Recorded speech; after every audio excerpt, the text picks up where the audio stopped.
మిగతా వివరాలకు వెళదాం. రంజాన్ పర్వదినం సందర్భంగా ముస్లింలు భక్తి శ్రద్ధలతో ప్రార్థనలు చేస్తున్నారు. బుధవారం నెలవెంక కనిపించడంతో ఈద్ ఉల్ ఫితర్ జరుపుకుంటున్నారు. 30 రోజులుగా మండు వేసవిలో కఠోర ఉపవాస దీక్షలు చేసిన ముస్లిం సోదరులు నెలవంక దర్శనంతో రంజాన్కు సిద్ధమయ్యారు. ఈద్ ఉల్ ఫితర్ సందర్భంగా ప్రార్థనలు చేసేందుకు తెలుగు రాష్ట్రాల్లో ఈద్గాల్ను ముస్తాబ్ చేశారు.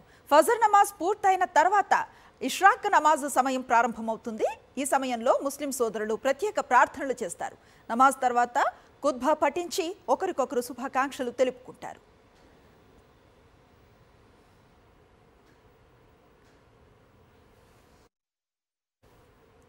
ముస్లిం సోదర సోదరీమణులకు రంజాన్ శుభాకాంక్షలు తెలిపారు ముఖ్యమంత్రి జగన్మోహన్ రెడ్డి. క్రమశిక్షణ, మనోనిశ్చలత, దాన గుణాన్ని పెంపొందించే పవిత్రమైన పండుగ రంజాన్ అంటూ ట్వీట్ చేశారు సీఎం జగన్. అల్లాహ్ దీవెనలతో రాష్ట్ర ప్రజలకు సకల శుభాలు కలగాలంటూ ఎక్స్ వేదికగా శుభాకాంక్షలు తెలిపారు.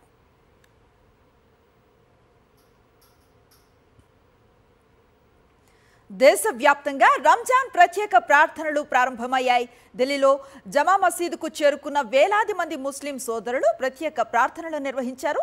తమిళనాడులో తిరుచి, కోయంబత్తూర్, భోపాల్, పాట్నాల్లో ఈద్గాల్లో ముస్లింలు ప్రత్యేక ప్రార్థనలు నిర్వహించి ఒకరికొకరు శుభాకాంక్షలు చెప్పుకున్నారు.